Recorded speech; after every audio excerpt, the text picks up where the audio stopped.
Hey guys, இன்னைக்கு சங்கடங்களை தீர்க்கும் சங்கடஹர சதுர்த்தியை பத்தி தான் பார்க்க போறோம். தை மாசத்துல வர பூச நட்சத்திரம் எவ்வளவு ஸ்பெஷலோ அந்த மாதிரி மாசி மாசத்துல வர சங்கடஹர சதுர்த்தி ரொம்ப ஸ்பெஷல்.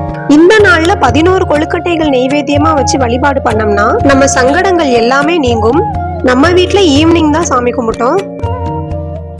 விநாயகர் விக்கிரகத்துக்கு பாலபிஷேகம் பண்ணி கம்பு, ராகி, கேழ்வரகு இந்த மாதிரி 12 வகையான தானியங்களை கொண்டு செஞ்ச கொழுக்கட்டையை நெய்வேத்தியமா படைச்சு கூடவே ஒரு டம்ளர் பாலும் வச்சு சிறப்பா பூஜை செஞ்சு வழிபாடு பண்ணியாச்சு.